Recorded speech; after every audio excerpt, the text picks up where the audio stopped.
Facile de profiter. Mais il n'y a pas de cadeau. Le plus dur, c'est de s'arrêter. La fibre Red, c'est toujours un max de débit, sans engagement. Red by SFR.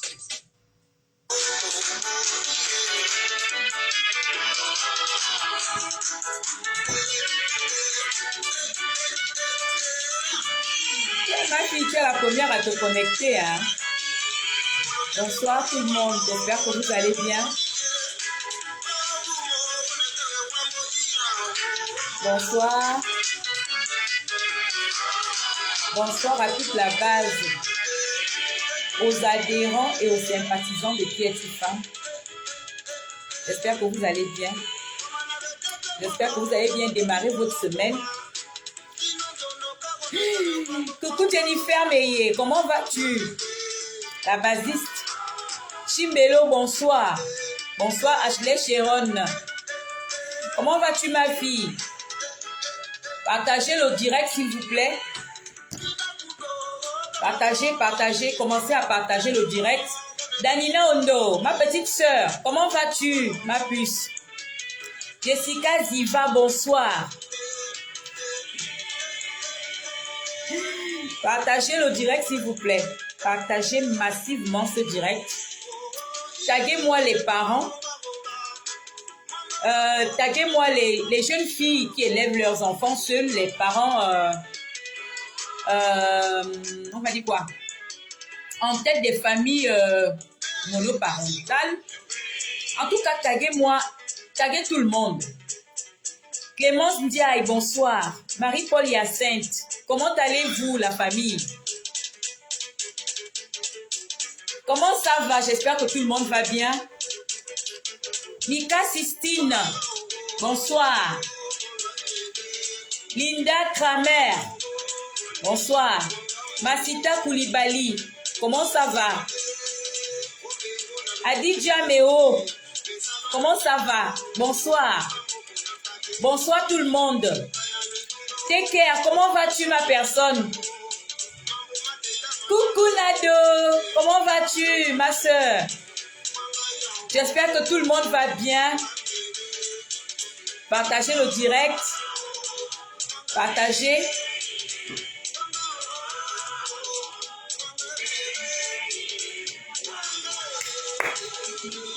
Karlov, bonsoir.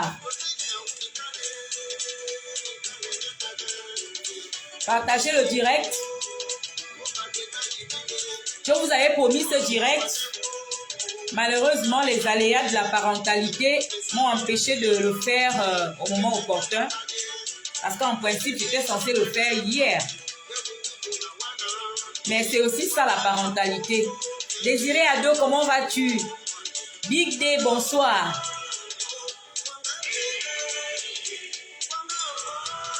Ah, merci Chimbelo. Partagez le live, likez le live, mettez assez de cœur s'il vous plaît. Parce que vous savez que ma page est signalée, mes pages sont signalées.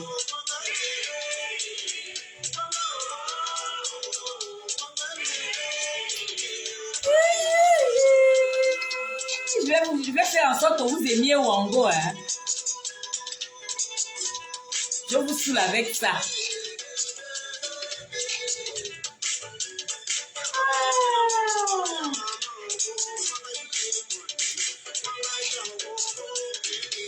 Partagez le direct, famille. Partagez le direct. Partagez le direct.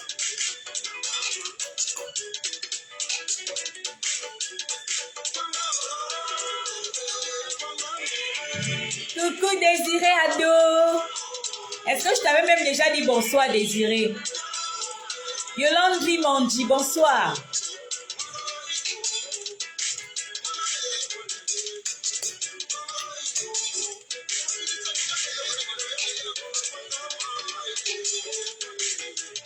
Bonsoir, bonsoir la famille. J'espère que vous allez bien. En réalité, c'est la base. Hein. Il faut aller bien. Vanessa Johnson, comment ça va? J'espère que tout le monde va bien. En tout cas, c'est ce que je souhaite pour vous. Je souhaite que tout le monde aille bien. J'avais déjà fait un direct sur la surprotection sur la page relais par rapport à un problème précis. Et lorsque je faisais ce direct, je me suis dit qu'il était aussi important d'en parler dans le cadre strictement familial. Parce que les phénomènes comme la surprotection, on les relève beaucoup plus au sein de la famille et dans l'éducation. Et ça impacte parfois ces enfants qu'on éduque. Donc j'ai jugé utile de vous en parler en tant que parents parce que je sais que nous sommes sur la toile. Nous faisons beaucoup de choses sur la toile. Nous parlons de beaucoup de situations, mais à la base, nous sommes d'abord des parents. Donc, nous avons des enfants à charge. Nous avons des enfants à éduquer. Et on ne doit pas oublier ce pan-là, parce que c'est aussi très important. Je sais combien de fois, excusez-moi, j'ai mon soutien-gorge qui m'embête. Je sais combien de fois il est difficile d'élever les enfants. Je vais d'ailleurs commencer par là. Je vais commencer par rendre hommage à tous ceux qui élèvent les enfants seuls. Que vous soyez des hommes ou des femmes, parce qu'il n'y a pas que les mamans, il n'y a pas que les femmes qui élèvent les enfants seuls. Il y a aussi aujourd'hui des hommes qui élèvent leurs enfants seuls, même s'ils ne sont pas majoritaires. Je voulais vous rendre hommage parce que je reconnais, je sais combien de fois il est difficile d'élever les enfants seuls, d'avoir les enfants seuls. Élever les enfants, c'est pas acheter à manger, c'est pas acheter les vêtements, c'est pas donner la pension alimentaire, c'est les avoir sur son dos en permanence. S'assurer qu'ils vont bien, s'assurer que ce qu'ils mangent est bien, leur donner de votre temps, c'est la base. Vous assurer qu'ils aient une bonne éducation, c'est la base. Et c'est difficile quand on est seul. J'étais en train de, quand je me préparais, je me disais que si j'étais morte, comme plusieurs de mes amis sont décédés à la fleur de l'âge, si moi j'étais morte il y a de cela 5 ans, je n'aurais jamais su que c'est difficile d'élever les enfants seuls. Si j'étais morte il y a de cela 5 ans, je n'aurais jamais autant voulu valoriser la nounou. Parce que ça fait à peu près 4 ans que j'ai mes enfants seuls et c'est pas facile. Souvent, je vous donne des rendez-vous ici. Je vous dis, après ce direct, je vais lancer un autre. Oui, j'ai bien envie de lancer des directs. J'ai envie de faire les directs. J'ai plein de thèmes. Entre les thèmes que les gens me proposent en inbox et les thèmes que moi-même, j'ai déjà harmonisé. J'ai plein de choses à partager avec vous. Mais à cause des enfants, je ne peux pas. C'est difficile. C'est très difficile. Et vraiment, peut-être que certaines de mes nounous me suivent parce que à un moment donné de ma vie, j'ai toujours vécu avec des nounous. Je vous fais un big up. Aujourd'hui, je réalise vraiment votre utilité. Même si on va vous décortiquer plus tard, mais sachez que vous êtes utile. C'est vrai que je le savais, mais aujourd'hui, je le réalise vraiment. Je réalise votre apport dans l'éducation de nos enfants. Et donc, nous allons beaucoup parler de parentalité ce soir en parlant de la surprotection. Je disais tout à l'heure que j'avais déjà abordé le thème dans un cadre, comment je vais appeler ça? Dans un cadre particulier. Aujourd'hui, je voulais l'aborder dans le cadre familial pour qu'on essaie de comprendre combien de fois ça peut être dangereux de surprotéger une personne qu'on aime et particulièrement un enfant. Je sais que la parentalité, comme je le disais tout à l'heure, est très difficile. Chacun de nous veut que son enfant soit meilleur. En fait, lorsque nous mettons les enfants au monde, nous les mettons, nous voulons que ces enfants soient la tête. Nous voulons que ces enfants soient excellents. Nous voulons que ces enfants soient exceptionnels. Il y a ça. Il y a aussi que nous vivons dans un monde extrêmement dangereux. La semaine dernière, j'ai passé mon temps à suivre les informations parce que j'ai travaillé tôt. Et donc, j'étais obligée d'écouter les informations en même temps. Je me suis rendu compte de combien de fois les enfants sont assassinés, combien de fois les enfants sont maltraités, combien de fois les jeunes filles sont enlevées. Et j'ai donc compris pourquoi les parents sont autant en alerte.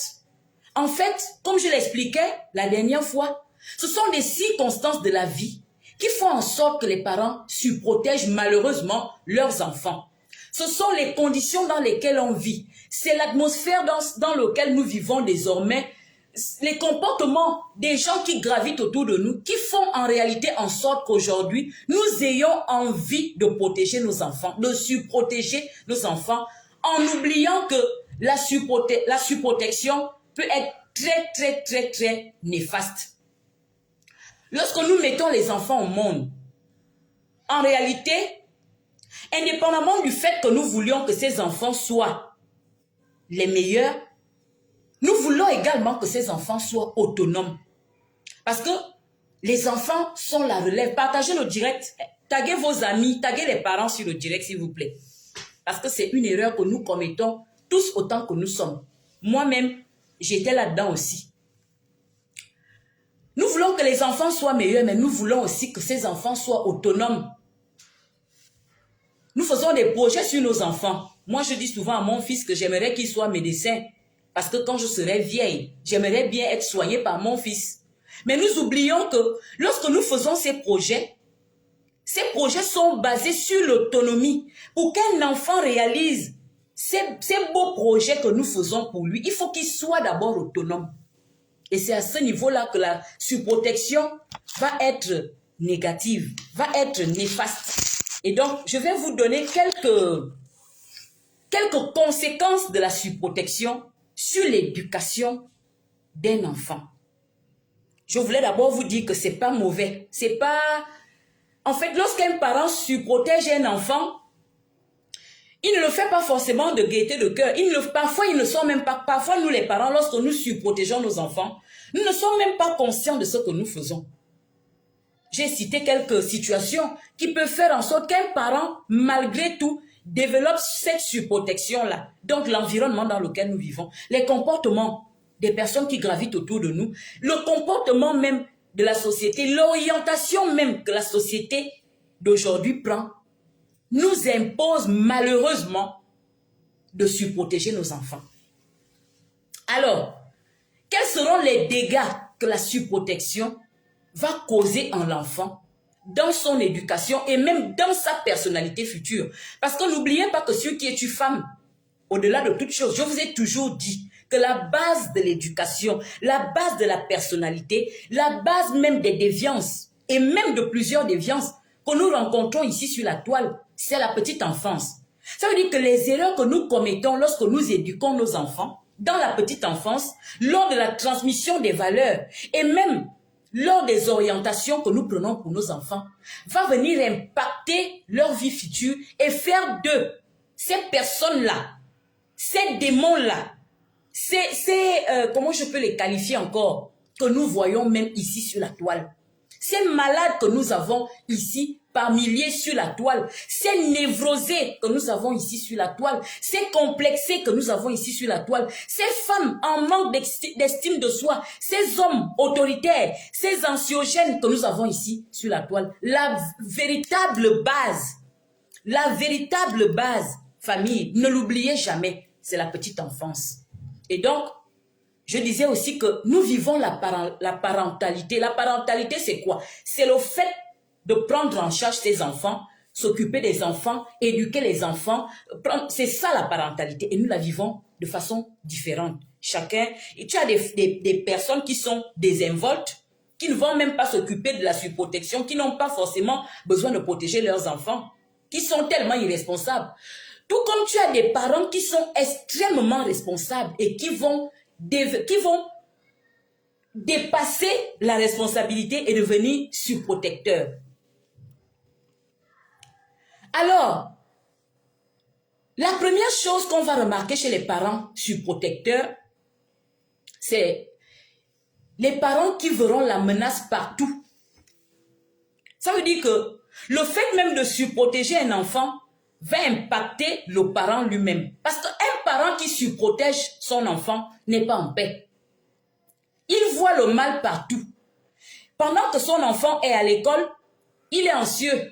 qu'est-ce qui va devenir de mes enfants? Quand on sait que les enfants aujourd'hui se poignardent, est-ce qu'il va rentrer à la maison? Quand on sait qu'aujourd'hui nous avons affaire au chauffard, est-ce que mon fils va rentrer à la maison? En fait, un parent surprotecteur, c'est un parent qui va voir la menace partout. C'est un parent qui va refuser à son enfant le droit de s'assumer. Et donc, comme je le disais tout à l'heure, ça aura forcément des conséquences parce que quand on élève un enfant, on est à la recherche, on est à la quête de l'autonomie. C'est la base. La première chose, la première répercussion qu'on va remarquer, c'est le manque d'estime de soi. Le manque d'estime de soi. Parents, je vous ai dit de me taguer les parents sur le direct. Je vais partager un peu ce direct. Parce que ce type de direct-là n'est plus trop prisé sur la toile. Mais on ne va pas abandonner ce côté-là aussi. Parce que c'est très important. Le manque d'estime de soi. Je vous ai toujours dit ici que l'estime de soi fait partie, on va dire, des situations qui sous-tendent l'être humain. Quand une personne n'a pas d'estime de soi, cette personne n'a pas de valeur dans la société. Cette personne peut être malmenée par n'importe qui dans la société. Et donc, lorsqu'on surprotège un enfant, on empêche à cet enfant de développer l'estime de soi. Pourquoi? Parce que les enfants développent leur estime de soi au fur et à mesure qu'ils se mettent eux-mêmes à l'épreuve. Pour qu'un enfant développe son estime de soi, il faut qu'il se mette à l'épreuve. Il faut qu'il prenne les décisions de lui-même. Il faut qu'il soit heurté par les aléas de la société. Il faut qu'il apprenne à rectifier lui-même le tir. Et c'est en ce sens, et c'est en ce moment que son estime de soi commence à se développer. En fonction de ses réussites, il va s'estimer. En fonction de ses échecs, il va modifier son comportement. Et de là va naître une bonne estime de soi. Alors qu'un enfant qui est surprotégé, il n'a pas l'opportunité de faire d'avoir ce type d'expérience-là, c'est-à-dire vivre des situations, on va dire insolites, sans être guidé par ses parents. Et donc, il aura du mal à développer son estime de soi. Vous comprenez ça? Il aura du mal à développer son estime de soi. Parce qu'en réalité, c'est un enfant qui ne connaît même pas sa valeur. Il ne sait pas de quoi il est capable. Parce qu'il ne va presque jamais seul en situation réelle. Il n'expérimente pas les choses comme les autres enfants. Il a toujours ses parents surprotecteurs derrière lui, qui le guident, qui l'accompagnent, qui parfois même prennent des décisions pour lui. Et donc, il n'a pas le temps de développer cette base-là qui est nécessaire pour l'être humain qu'on appelle l'estime de soi. Ça, c'est la première raison pour laquelle il ne faut pas trop surprotéger les enfants. En dehors de l'estime de soi, il y a l'impatience. Il faut noter, hein, les parents. Vraiment, je vous invite à noter. Il y a l'impatience. Vous savez, un enfant qui est habitué à ce qu'on fasse tout pour lui, à ce qu'on prenne les décisions pour lui, à ce qu'on lui dicte ce qu'il doit faire, à ce qu'on lui donne tout. Parce que quand on surprotège un enfant, on va éviter les dangers pour lui. Je vais prendre l'exemple de nous les parents africains. Quand on vit en Afrique, on a les boutiquiers. Quand on est surprotecteur, on ne va pas envoyer l'enfant acheter du pain, par exemple, chez le boutiquier. Sinon, on va l'enlever. Je prends des exemples, hein. Vous-même, vous connaissez. Ce n'est pas des enfants qu'on va envoyer faire certains travaux. La surprotection, en fait, est palpable même dans la maison. C'est-à-dire que parfois, c'est des enfants qu'on ne motive même pas à travailler, à prendre des responsabilités dans la maison. Donc, ce sont des enfants qui vont toujours tout attendre des parents. Il ne peut pas aller prendre les beignets le soir comme on aime le faire en Afrique. Souvent, on prend les beignets à nos enfants le soir. Parfois, c'est de l'autre côté de la route qu'on fait les beignets. Mais comme il est surprotégé, on ne va jamais le solliciter pour aller prendre les beignets. Donc, c'est des enfants qui vont développer l'impatience parce qu'ils sont habitués à tout recevoir. Ils sont habitués à tout recevoir. Ils attendent tout des parents. Et donc, l'inconvénient de l'impatience, c'est quoi? L'inconvénient de l'impatience, c'est que c'est cette impatience-là qui va venir développer des comportements déviants, comme par exemple la mauvaise éducation, comme par exemple le manque d'empathie. Parce qu'un enfant qui est, comment je veux dire ça? Un enfant impatient, un enfant qui est habitué à tout recevoir, ne connaît pas le goût de l'effort. Il ne connaît pas la valeur du travail. Et donc, c'est des enfants généralement antipathiques. C'est des enfants qui ne vont même pas pouvoir mesurer l'effort que leurs parents ont fait, par exemple, pour bâtir, on va dire, leur empire, pour bâtir, on va dire, pour construire, pour avoir les biens. Ils ne vont pas appréhender ça comme ces enfants à qui on a montré le goût de l'effort. Et donc, ils vont développer l'impatience. Et de l'impatience vont découler des comportements comme je vous l'ai dit tout à l'heure, le manque d'empathie, comment j'appelle ça? La dévalorisation, par exemple, du travail. Donc, surprotéger un enfant va faire de cet enfant un roitelet toujours impatient. Ça va faire d'un enfant, ça va faire de vos enfants des enfants capricieux. Et ces caprices vont se manifester par les pleurs des enfants qui pleurent à tout bout de champ. Vous avez souvent vu, moi j'ai souvent rencontré des dames comme ça, tu vas dans un magasin, l'enfant n'a aucun problème psychologique, il est normal, mais pour un lui ou pour un non, il fait honte à ses parents dans un magasin parce qu'il veut ci, parce qu'il veut ça. Parfois, quand on est au milieu des gens, on essaie de les corriger, alors qu'en réalité, à la maison, c'est un enfant qui reçoit tout quand il veut. On lui fait la table alors qu'il n'est plus en âge d'être servi. Il est servi, il est lavé, il est choyé. En fait, à la limite, on a même envie d'étudier les leçons pour lui. Et donc, quand on amène ce type d'enfants, en dehors même du cercle familial, ce sont des enfants qui vont faire honte à leurs parents parce qu'ils seront impatients. Vous êtes en caisse, vous lui demandez d'attendre parce que vous voulez régler la facture. Il ne va pas attendre. C'est un enfant qui n'aura pas envie d'attendre parce qu'il est habitué à tout recevoir. Vous ne lui avez pas inculqué le goût de l'effort. Vous ne lui avez pas inculqué la valeur du travail. Et vous ne lui inculquez même pas le respect d'autrui, le respect de l'effort de l'autre. Alors comment voulez-vous que cet enfant soit empathique? Comment voulez-vous que cet enfant développe même facilement l'amour pour son prochain? Il aura toujours l'impression que les autres sont à son service. Et n'oubliez pas que les enfants que nous élevons dans nos maisons vont sortir des maisons. Je vous ai dit que le parent vise l'autonomie. Donc quand vous éduquez votre enfant comme ça, tôt ou tard il sera adolescent. Il peut aller à l'internat ou aller habiter ailleurs ou voyager. Mais c'est un enfant qui va développer en même temps la paresse. Non seulement il sera antipathique, mais il sera impatient et paresseux. Parce qu'il est habitué à tout recevoir. Il est habitué à tout recevoir. Et je vais même aller plus loin. Il peut amener ça dans sa propre famille qu'il aura à construire.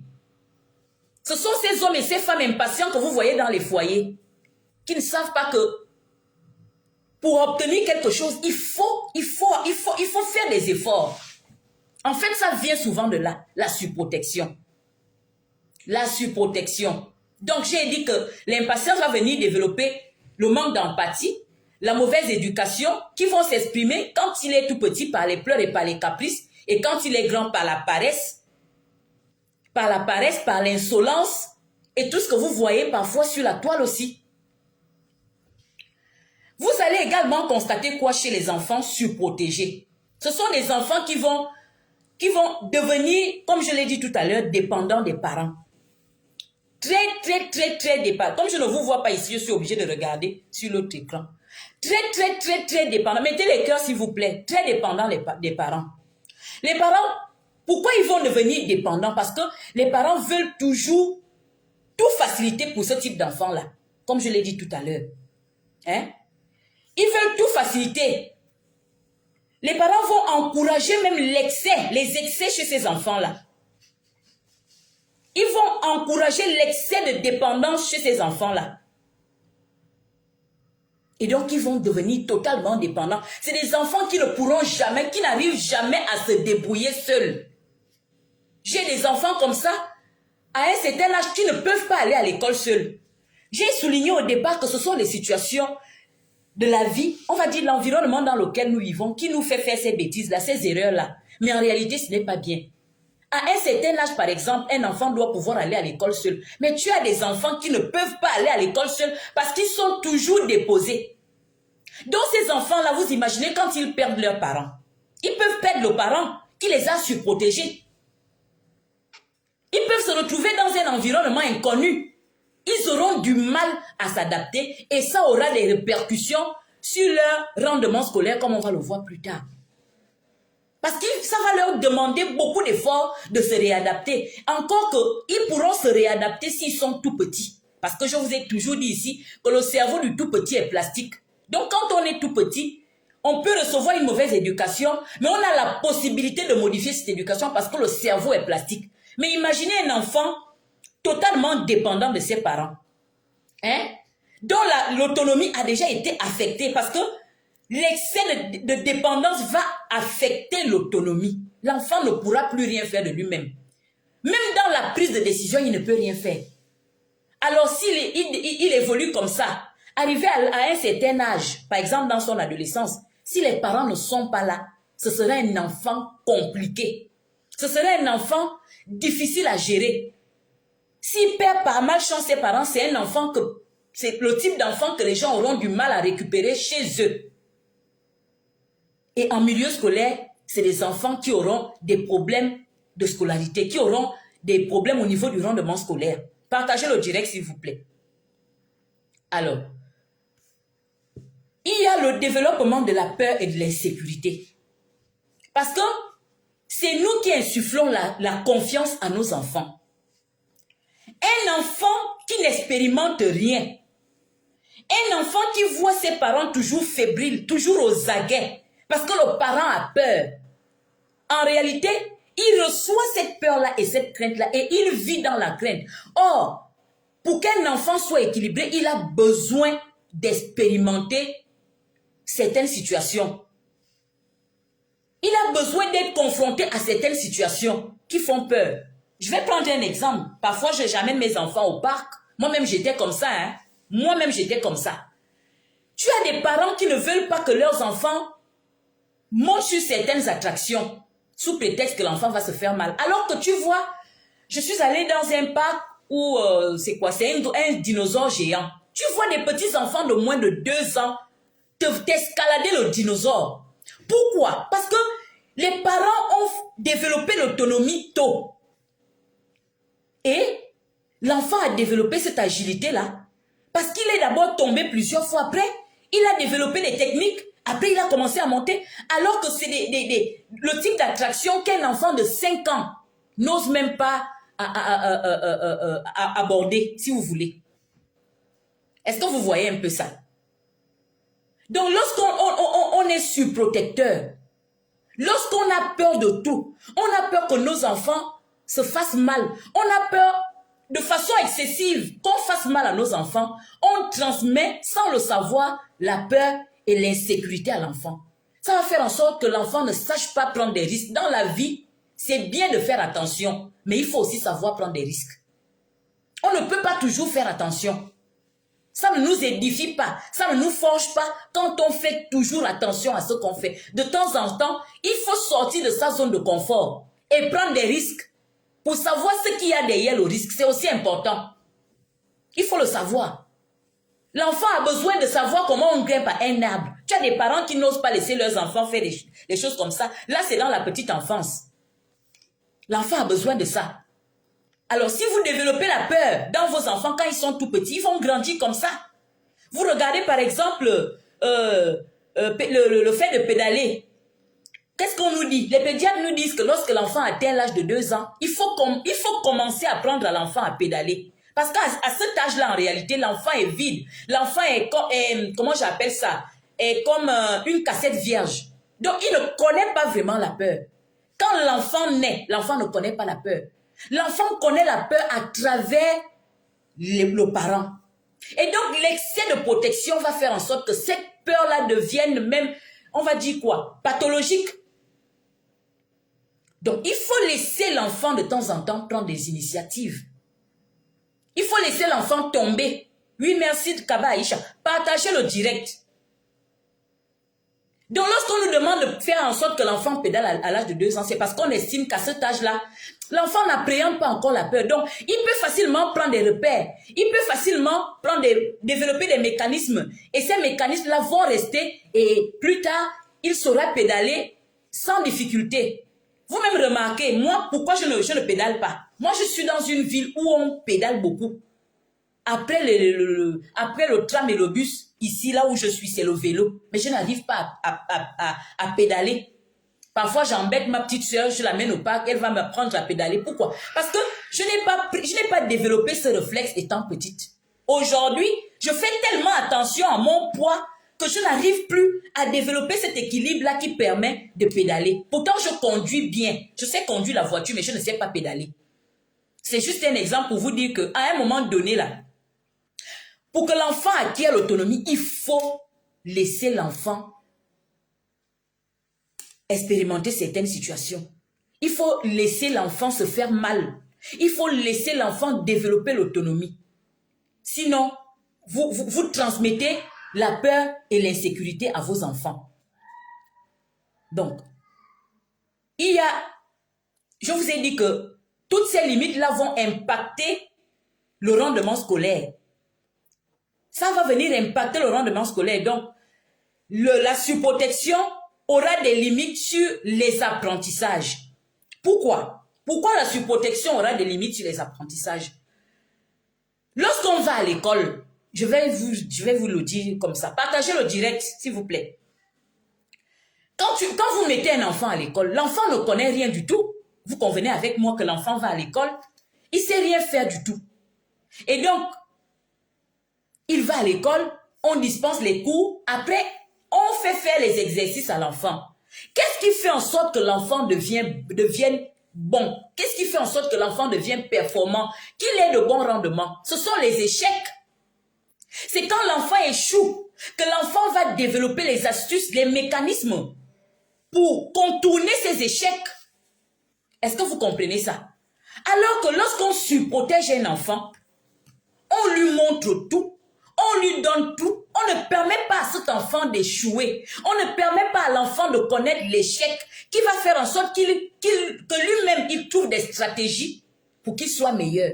Et donc, un enfant surprotégé peut avoir des problèmes scolaires. Son rendement scolaire peut être impacté négativement. Est-ce que vous comprenez ça? Hein? Nous les papas et les mamans là, nous qui aimons surprotéger les enfants. Sachez que lorsqu'on surprotège un enfant, c'est à ce moment-là qu'il faut, en fait, que ces enseignements peuvent prendre un coup. Parce qu'on ne laisse pas l'enfant. C'est un enfant qui ne saura pas forcément développer les mécanismes qui vont lui permettre de s'adapter d'abord en milieu scolaire. Ça, c'est de 1. De 2, il ne saura pas contourner les échecs. Et donc, s'il n'a pas appris à contourner les échecs à la maison, à l'école, il peut avoir le même problème. C'est-à-dire, ne pas développer les mécanismes qui vont lui permettre de surmonter les échecs. Et donc, il sera un enfant en souffrance scolaire. Alors, il y a aussi le fait de ne pas tolérer les échecs. Un enfant surprotégé, famille, la base, adhérent et sympathisant de qui es-tu, femme? Notez qu'un enfant surprotégé ne supporte pas l'échec. Pourquoi? Parce que c'est un roitelet tout simplement. Vous ne lui avez pas appris à échouer. Vous ne lui avez pas dit que la vie est faite d'échecs et de réussites. C'est un enfant, il sait qu'il a tout quand il veut, comme il veut. Il n'a jamais eu d'échec dans sa vie. Hein? Il n'a jamais eu d'échec dans sa vie. C'est vous qui le réveillez le matin. Non, il n'a jamais loupé, par exemple, son heure de cours. Parce que vous le réveillez le matin. Vous le prenez en charge le matin. Vous le déposez. Vous lui faites tout. Vous faites tout. Et lui, il mange tout simplement. Il dort. Il ne fait rien. Il ne prend pas de décision. Vous l'accompagnez partout. Il sait pas comment on traverse la route. Il ne connaît pas les loupés. Il ne connaît pas les loupés. Alors, n'oubliez pas qu'au début, j'ai dit que nous élevons nos enfants pour qu'ils soient des personnes autonomes. Alors, s'il arrive à l'âge adulte ou dans son adolescence, sans connaître l'échec, Qu'est-ce qu'il sera plus tard? Parce que les parents ne seront pas là à vie. Nous pouvons surprotéger une personne aujourd'hui, mais nous ne serons pas toujours là. Nous ne serons pas au WC avec cette personne. Il y a des aléas de la vie, il y a des situations qui vont faire en sorte que vous vous sépariez de vos enfants.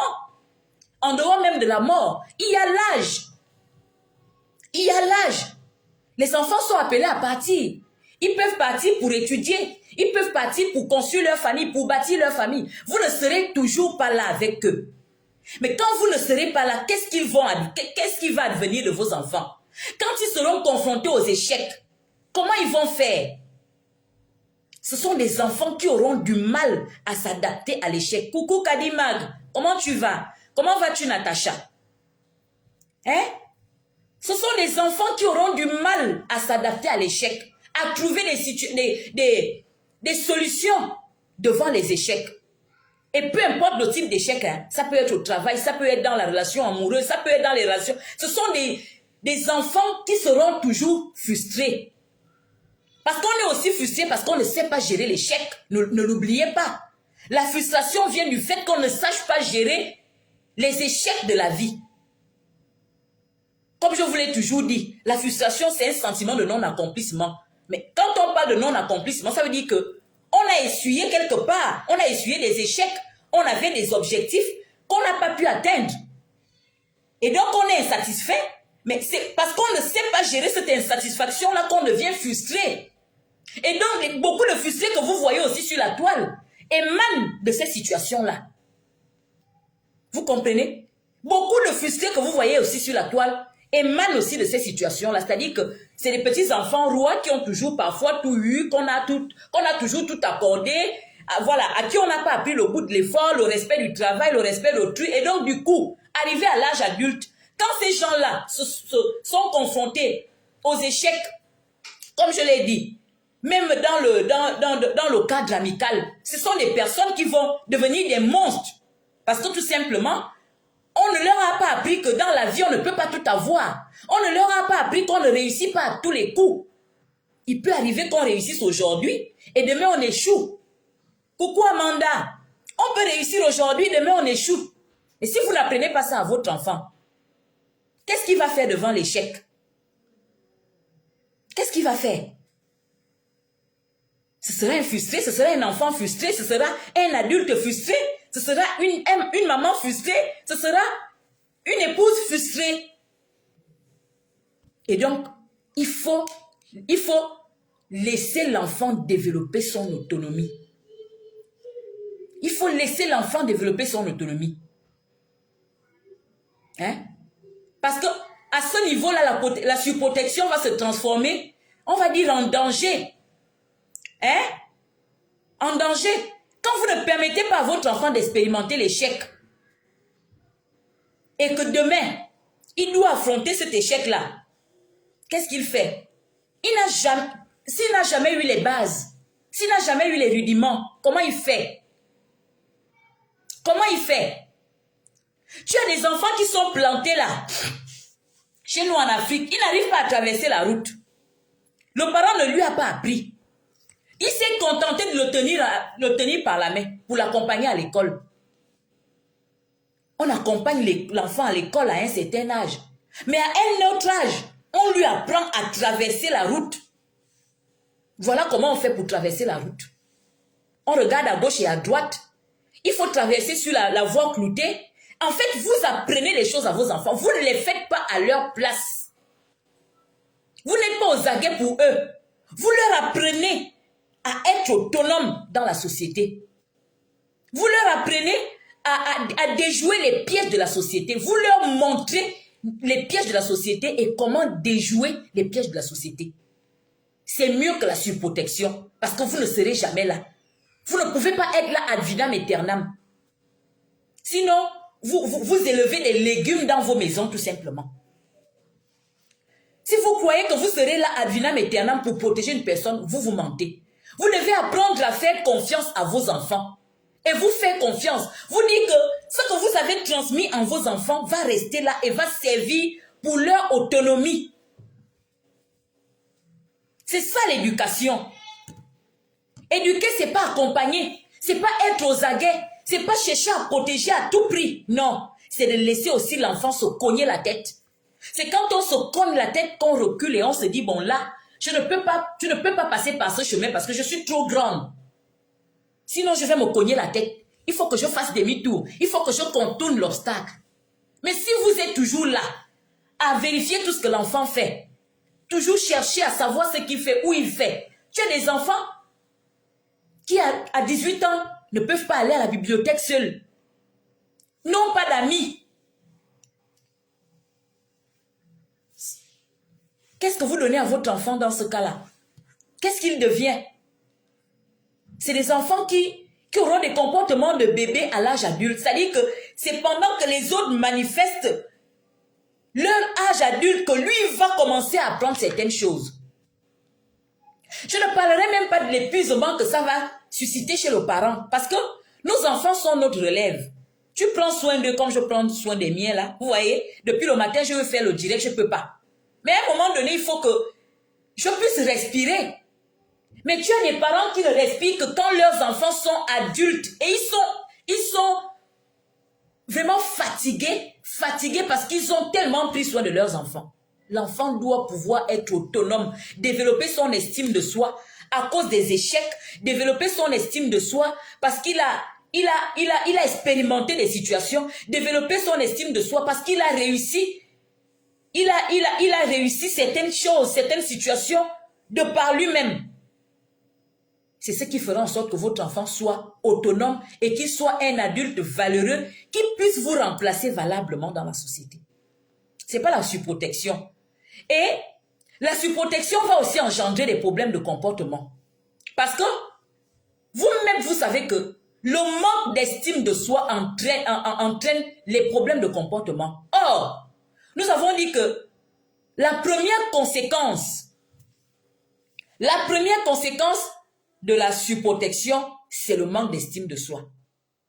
Et donc, ce manque d'estime de soi, par ricochet, va favoriser les problèmes de comportement chez votre enfant.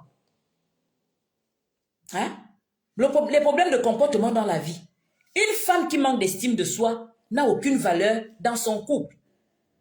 Vous êtes en amitié, par exemple. Vous manquez d'estime de soi. Vous allez développer le complexe. Nous en avons beaucoup ici sur la toile qui manquent d'estime de soi et qui vont développer le complexe vis-à-vis de leurs camarades. Tout ça provient de là. Parce que comme je vous l'ai dit, c'est nous qui bâtissons l'estime de soi de nos enfants en fonction des valeurs que nous transmettons et même en fonction de la façon dont nous transmettons ces valeurs-là. Mais si vous n'avez pas su le faire, c'est pourquoi je vous ai dit que la majorité des déviances trouvent leur origine dans le cercle familial et dans la petite enfance. Qu'on ne vous trompe pas. Je dis, je répète, je signe. Allez dire que Qui femme l'a dit. La majorité des déviances trouvent leur origine dans le milieu familial et dans la petite enfance. Vous n'avez pas su développer l'estime de soi de votre enfant parce que vous l'avez surprotégé, parce que vous avez trop peur de la société, alors qu'en réalité, je vais vous dire quelque chose. Hein. Je vais souvent vous faire ce témoignage lorsque je fais ce type de direct, des directs éducatifs. C'est pas nous qui donnons la vie à nos enfants. C'est pas nous. Nous ne faisons rien en fait. Nous sommes, on va dire quoi? Des courroies de transmission. Je vous le dis vraiment, je vous le dis avec mon âme et mon cœur. Je le dis aux parents qui me suivent. Prenons soin de nos enfants, éduquons nos enfants, protégeons nos enfants, mais ne faisons pas trop, en fait. Je vais vous raconter, hein. C'est pas pour vous rendre triste. Vous savez, moi, j'ai perdu mon fils. J'ai perdu un fils de 3 ans. Lorsque je perds mon fils, il avait tout ce qu'il faut. Parce que c'est une situation qui a transformé ma vie. Il a fallu que je perde mon fils pour que je change ma façon d'éduquer mes enfants aujourd'hui. Parce que j'ai beaucoup changé entre-temps. J'étais très surprotectrice. J'étais vraiment ce genre de parent que moi-même je dépeins aujourd'hui. Et j'ai tout fait pour que mes enfants soient à l'aise. En dehors de moi, ils ont un papa qui a quand même ce qu'il faut, qui est à l'aise, je vais dire financièrement. Et donc, quand je perds cet enfant, alors qu'il avait tout ce qu'il faut, tout ce qu'on a demandé, j'ai réalisé qu'en réalité, nous devons faire tout simplement ce qu'il faut. Il ne faut pas faire plus. Parce que ça ne dépend pas forcément de nous. C'est pourquoi je rigole souvent quand il y a des gens qui croient en Dieu, mais qui vivent aussi dans la peur. Parce que mon fils là, s'il fallait l'évacuer, on avait les moyens pour l'évacuer. Si c'était pour acheter les médicaments, on avait les moyens pour acheter les médicaments. Si c'était même pour... En fait, on avait tout ce qu'il fallait, mais il est quand même parti. Mais tu as des enfants qui vivent dans des décharges. Des décharges, comme à Mindoubé, qui mangent tout et rien, qui ne sont pas surveillés, mais qui vivent et qui s'en sortent. Moi, c'est ma leçon de vie. C'est ce qui a fait en sorte que je commence à laisser ma première fille sortir de la maison. Parce que ma fille ne sortait pas. Je vous ai souvent dit ça ici. Même pour acheter ses vêtements.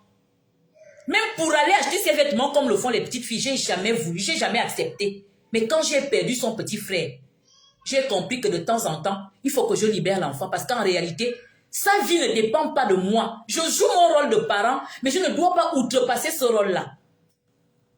Je ne sais pas si ça peut encourager un parent aujourd'hui. Parce que nous, les parents, nous pensons que parce que nous protégeons tous nos enfants, rien ne peut leur arriver. C'est faux. Sachez que ce qui doit arriver arrive. Au contraire, nous faisons en sorte que nos enfants ne développent pas l'autonomie. Que nos enfants ne sachent pas s'imposer dans la société. Que nos enfants ne sachent pas faire certaines choses que les autres arrivent à faire. Parce que nous voulons trop les protéger. Je vous dis à vous les parents, protégez vos enfants, mais n'en faites pas trop parce que ça ne dépend pas de vous. Et moi, je l'ai compris. Il a fallu que je perde un enfant pour que je le comprenne. J'étais ce genre de mère. Je tiens toujours mes enfants comme ça. Nous sommes dans un parc, mais les enfants ne jouent même pas. Moi-même, je suis toujours là. Je fais le gendarme. L'enfant ne doit pas tomber. Il ne faut pas qu'il ait des égratignures. Comme mes enfants sont clairs là. Il ne faut pas qu'il ait une égratignure. Faut pas... Un petit garçon qui se casse une jambe, c'est pas mauvais. C'est pas forcément mauvais. Ça rend même le garçon solide. Vous voyez, nous avons beaucoup d'enfants efféminés, des jeunes garçons efféminés aujourd'hui. Parce qu'ils sont toujours dans les jupons de leur maman. L'enfant est toujours là dans les jupons de la maman. Quand il faut jouer avec les pères, parce qu'on apprend beaucoup de choses avec le groupe des pères. Le groupe des pères, c'est ces enfants-là qui ont le même âge que vos enfants, qui sont de la même génération, et qui ont les mêmes comportements. Mais l'enfant ne sort pas, nos enfants ne sortent pas. Mes enfants vivaient que dans le portail. Dans le portail, je vous assure que mon fils là m'a laissé 2 leçons de vie. 2 leçons. Je vais encore vous raconter. Une fois, je suis allée à un mariage. J'ai fermé le portail comme d'habitude. Mais vous savez, les petits garçons sont futés à la base. J'ai laissé l'enfant en train de siester. La ménagère était en train de siester avec l'enfant. Et ma petite fille dormait dans sa chambre. Je suis allée à un mariage avec le père de mes enfants. Avec le mari, en fait. Allez-y comprendre. Quand je rentre de ce mariage, je ne trouve pas mon fils à la maison. Mon petit garçon de 3 ans. Que j'ai laissé dans une concession qui est dans un portail. Avec une ménagère et sa grande soeur qui avait, ma fille à l'époque, elle avait 10 ans je crois. Imaginez dans un quartier de Libreville, on a commencé à chercher l'enfant. On a cherché l'enfant. On a cherché cet enfant partout. Moi je pensais que l'enfant était déjà parti puisque chez nous, on enlève les enfants. Quand on rentre à la maison, fatigué, dépassé, on sonne au portail. Et c'est une dame qui rentre, qui arrive avec mon fils, tout sale. Un enfant qui n'était jamais allé hors du portail. Donc, c'est-à-dire que c'est des enfants qui vivent comme des poulets. Quand il voit la liberté, il a réussi ce jour-là à ouvrir le portail. Il a vu la liberté, l'enfant s'est jeté dans la nature. Il n'a plus regardé derrière. Il a dit, ah, donc ça existe. Vous voyez, c'est pas bien. Et donc l'enfant, il est parti comme ça dans la nature. Heureusement que ce n'était pas son jour. Ça, c'était la première leçon. Et à partir de ce jour-là, j'ai commencé à le balader dans le quartier. Et quand il est décédé, j'ai compris que ce n'est pas nous. Ce n'est pas nous là qui donnons la vie à nos enfants. Dieu nous donne les enfants. Nous pouvons les protéger, mais ne les surprotégeons pas. Je sais que quand on aime une personne, on veut la surprotéger. Parce que, comme je l'ai dit au départ, la vie est bizarre. Le monde est mauvais. Les gens sont mauvais, c'est vrai. Mais sachons aussi de temps en temps prendre des risques. Laissons nos enfants de temps en temps prendre des risques. Nous-mêmes là, nous avons pris des risques dans nos vies. C'est vrai que les temps ont changé, hein. C'est vrai que les temps ont changé, mais nous avons pris des risques. Moi-même qui est une femme qui vous parle là, pour que je sois la femme que je suis aujourd'hui là, il a fallu que je que je prenne des risques dans ma vie. Parfois, quand moi-même je suis assise comme ça, je réalise les choses que j'ai eues, des erreurs que j'ai eu à commettre dans ma vie. Je dis que je sors de loin. Mais ça fait partie de mon expérience. C'est à partir même de ces expériences-là que j'arrive à donner des conseils aux femmes, que j'arrive à donner des conseils aux jeunes enfants aujourd'hui. Hein? Il a fallu que je passe par là. Donc si vous-même, vous avez pu traverser certaines situations, il est aussi important que vos enfants aient leur propre vie, leur propre vécu à raconter. Votre histoire n'est pas l'histoire de votre enfant. Votre histoire n'est pas l'histoire de votre enfant. Et il y a aussi que c'est quand on est jeune qu'on peut se permettre certaines choses. Ne l'oubliez pas. Quand on est âgé, quand on atteint un certain âge, il y a des conditions, des circonstances de la vie qui vont vous empêcher de goûter à certaines choses. Et donc, trop priver l'enfant, trop protéger l'enfant va faire en sorte que quand cet enfant arrive dans la quarantaine, il fait la crise de la quarantaine. Il devient un adolescent. C'est-à-dire qu'il est adulte, mais il manifeste le comportement d'un adolescent. Parce que vous ne lui avez pas laissé le temps d'expérimenter certaines choses qui sont propres aux adolescents. Et donc, quand il est adulte, il est un adolescent. Parce qu'il a peut-être, il y a un vide. Il y a un vide. L'autonomie là et la personnalité, on les édifie par les expériences de la vie, les échecs et les réussites, les déceptions et on va dire quoi? Et les réussites. Voilà. Tant qu'il n'y a pas de déception, quand la vie est trop belle, et la surprotection fait en sorte que la vie de certains enfants soit très belle. Quand la vie est très belle, en réalité, la personnalité est vacillante. Sachez-le. Quand la vie est trop belle, il n'y a pas d'échec, il n'y a pas d'attaque, la personnalité est vacillante. Parce que, tôt ou tard, la société va vous rattraper.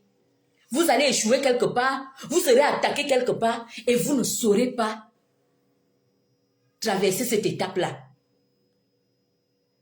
Moi, aujourd'hui, je reçois beaucoup d'attaques. Mais, qu'est-ce qui fait en sorte que je n'accorde pas trop d'importance aujourd'hui à ces attaques? Parce que j'ai toujours été attaqué dans ma vie. Donc, les situations que je vis aujourd'hui sont des situations que j'ai eu à traverser et je les ai toujours contournées. Donc, ça ne m'effraie pas outre mesure.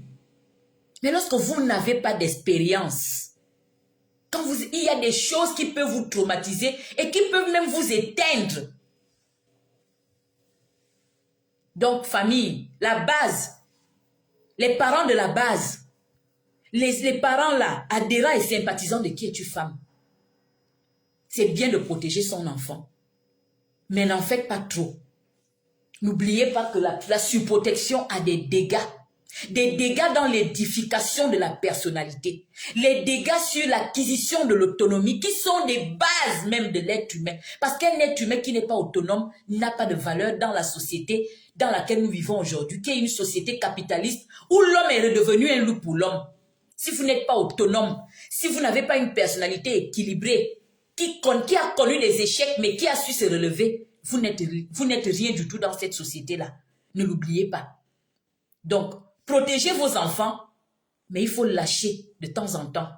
Il faut baisser la garde de temps en temps. Il faut laisser l'enfant avoir son expérience. Il faut laisser l'enfant vivre sa vie, en quelque sorte. J'ai discuté avec une jeune dame. Je ne sais pas si elle est là. Je ne vais pas citer son nom. En inbox, qui me suit, qui se plaignait de sa maman. Et moi, je la titillais, je lui disais que moi-même, je suis un peu comme ça avec ma fille. En fait, Ma fille m'a tellement fait une crise d'adolescence que je suis devenue très corsée avec elle. À un moment donné, j'étais très corsée, très corsée. Et aujourd'hui, là, vous voyez, je l'ai tellement corsée que elle est devenue, comment je peux vous dire, je ne sais même pas comment je peux vous parler d'elle. Elle ne sort pas, elle ne bouge presque pas de la maison si ce n'est pas pour travailler. Vous savez ce qui se passe, c'est moi qui me plains. Pas plus tard qu'avant-hier, lorsque je l'ai appelée, je lui ai dit, mais qu'est-ce qu'une jeune fille de ton âge fait dans la maison tout le temps? Vous voyez un peu comment nous sommes? Alors que c'est parce que moi, tout le temps, je ne voulais pas qu'elle sorte. Ça nous causait des problèmes. À chaque fois qu'elle allait dehors, moi, j'étais malade. À chaque fois qu'elle voulait faire ce que les jeunes font, j'étais toujours derrière elle. Et elle est devenue, c'est-à-dire que son calme me tue aujourd'hui. Parce que j'aimerais qu'elle s'amuse. C'est pas quand elle sera mariée qu'elle va s'amuser. C'est pas quand elle aura des enfants qu'elle va s'amuser. C'est maintenant. C'est une jeune adulte. C'est maintenant qu'elle doit jouir de la vie. Tout en faisant certes attention. Parce que on n'est pas en train de dire qu'on ne doit pas faire attention. L'être humain fait toujours attention. Mais il ne faudrait pas que nous nous comportions comme si c'est nous qui avons le droit de veto sur l'être humain. Comme si c'est nous qui donnions la vie et la mort. Non. Mais en tant qu'être humain, on doit toujours faire attention. Ça, c'est ce qui est sûr. Donc, quand je l'appelle, je lui dis, mais je l'appelle le matin. Elle était de repos ce jour-là. Je l'appelle autour de 10 heures. Elle est dans son lit. On se dit bonjour. J'appelle vers 13 heures. Elle est toujours là affalée. Quand je rappelle vers 17 heures, je monte. Je dis, mais toi, qu'est-ce que tu fais dans la maison? Tu ne peux pas te permettre de rester à la maison comme moi, alors que moi-même, je ne reste même pas à la maison. Moi, je reste à la maison seulement quand je suis contrainte. Mais toi, qu'est-ce que tu fais à la maison? Et vous savez ce qu'elle m'a répondu? Elle m'a dit, mais ce n'est pas ce que tu voulais. Vous voyez un peu. Alors que moi, c'était pour la protéger que je faisais ça. J'ai jamais voulu qu'elle soit cet enfant qui vit comme, on va dire, comme... comment j'appelle ça? Hein? C'est comme un enfant. Vous voyez, ça fait en sorte que l'enfant vive aussi comme replié sur elle-même. Non, je veux qu'elle voie du bon. Je veux qu'elle sorte. Mais comme j'ai trop forcé, j'ai trop corsé là, j'ai fait d'elle ce qu'elle est aujourd'hui. Un enfant qui n'aime pas le dehors. Elle n'aime plus sortir. Elle dit, tu m'as trop fait la guerre. Quand j'ai fait ma crise d'adolescence, je ne veux plus sortir. Alors que c'est pas bien. Il faut qu'elle s'épanouisse. Donc, la surprotection aussi va faire en sorte que nos enfants ne s'épanouissent pas comme il faut. L'enfant a besoin de s'épanouir. L'enfant a besoin de côtoyer les pères. Malheureusement, même si la société va mal, l'enfant a besoin de côtoyer les pères. L'enfant a besoin de voir du monde. L'enfant a besoin de voir autre chose que son cercle familial, que le cadre familial. On n'apprend pas tout dans le cercle familial. Il y a des choses que la famille transmet. Il y a aussi les choses que les pères transmettent. Il y a aussi les choses que la société transmet. Mais si vous gardez votre enfant seulement dans le cercle familial, quand il mettra ses pieds dehors pour affronter la société, qu'addeviendra-t-il de cet enfant? Quand il va rencontrer les pères, c'est un enfant qu'on va trimballer partout. C'est un enfant qu'on va bisouter. C'est un enfant qu'on va commander. Hein? C'est un enfant qui sera, comment j'appelle ça, le pion du groupe. C'est un enfant qui aura du mal à être un leader. Le leader, c'est celui qui prend les décisions. Le leader, c'est celui qui donne envie aux autres de prendre des risques. C'est un enfant qui ne sera jamais leader. Dans le groupe des pères, il sera toujours la boniche du groupe des pères. Hein? Non, Natacha, c'est la vérité. C'est un enfant qui sera toujours la boniche du groupe des pères. Parce qu'il n'a pas connu ça. Hein? Je parle particulièrement de la société africaine. Vous avez souvent vu, nous quand on était à l'école primaire, on brimait les enfants des boss.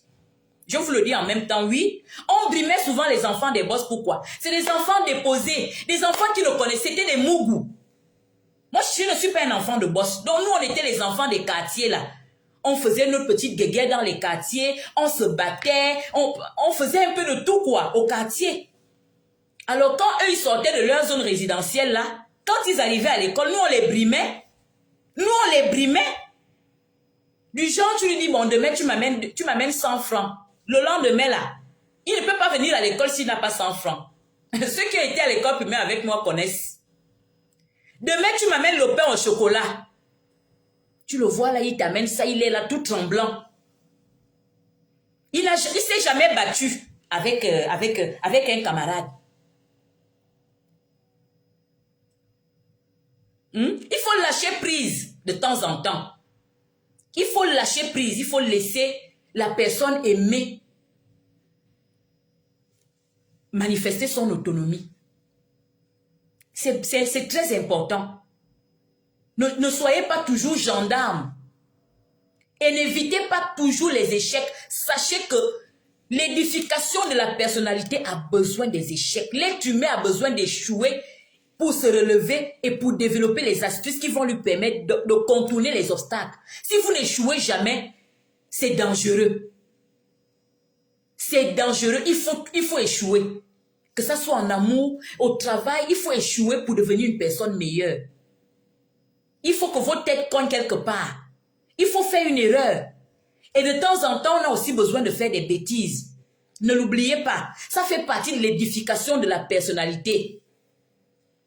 Hein, Kaba Aïcha dit, je sortais pas la nuit. Une fois, je suis allée à un anniversaire, elle n'a pas dormi toute la nuit. Les appels à l'appui, c'est ce que je faisais à ma fille.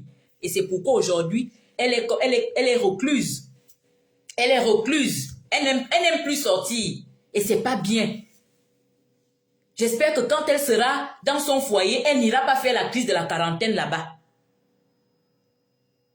Est-ce que vous voyez ça?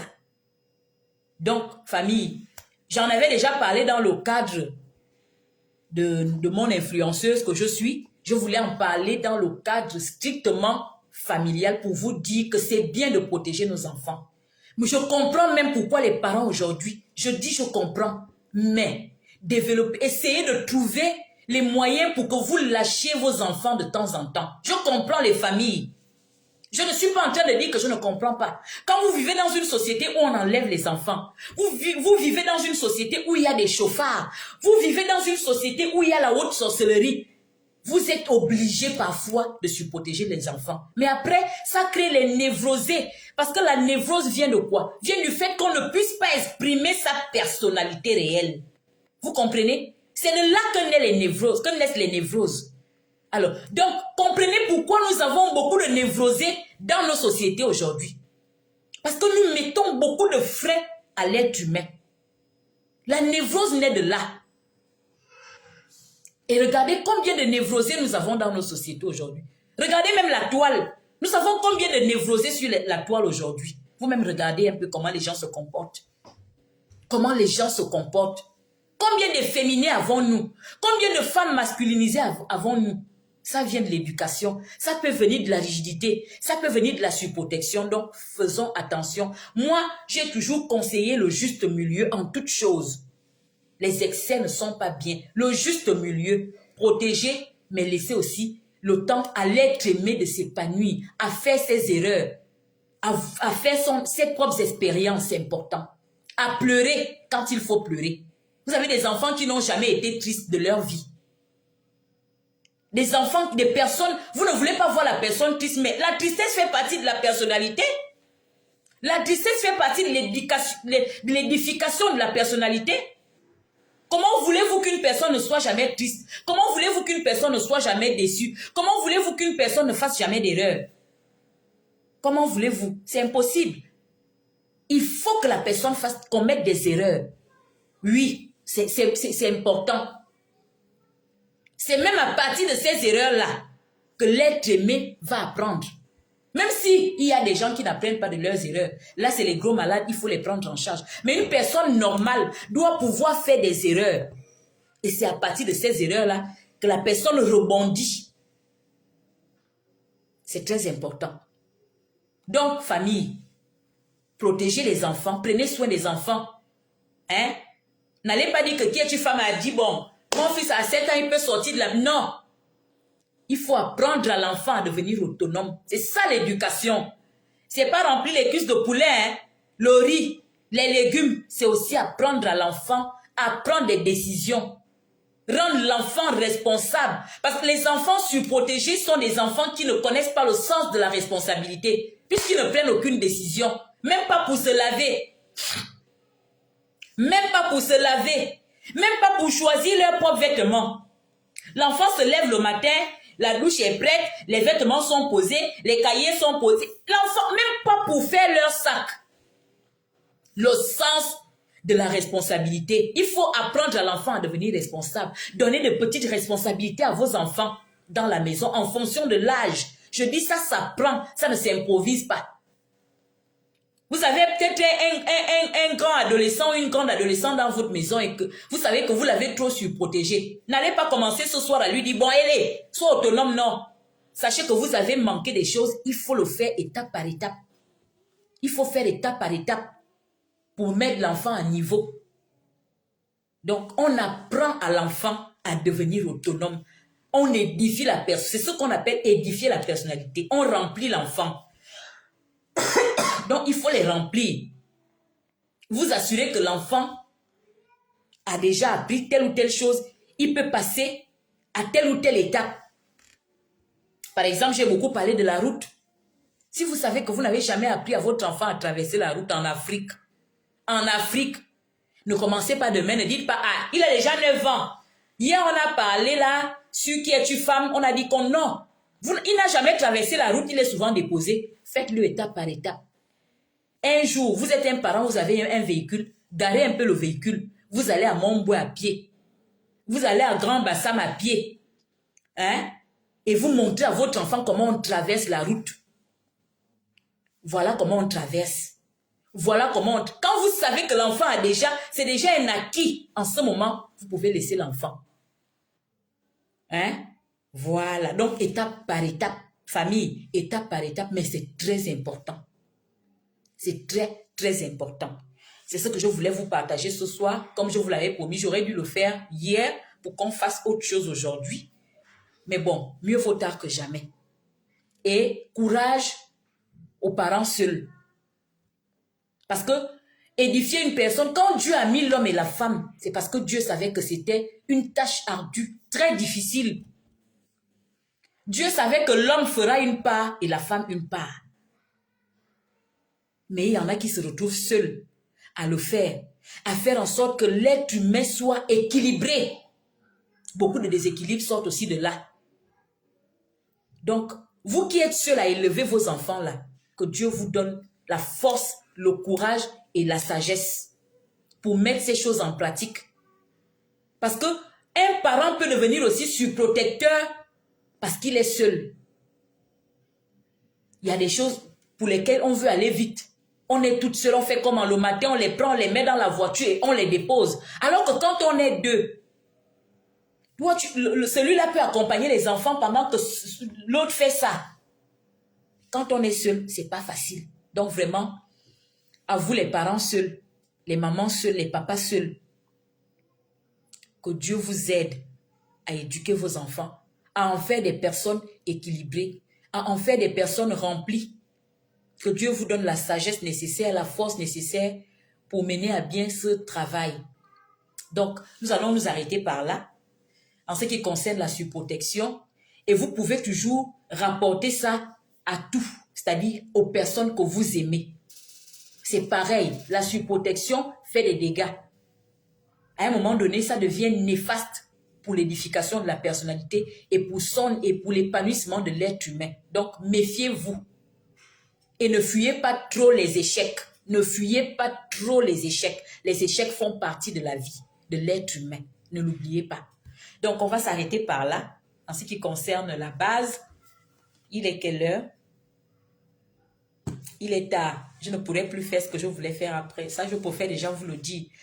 Voilà, donc je vous présente mes excuses parce que souvent, je prends un rendez-vous avec vous. Après, je n'exécute pas le rendez-vous. Vous savez. Je sais que si vous me suivez, vous savez.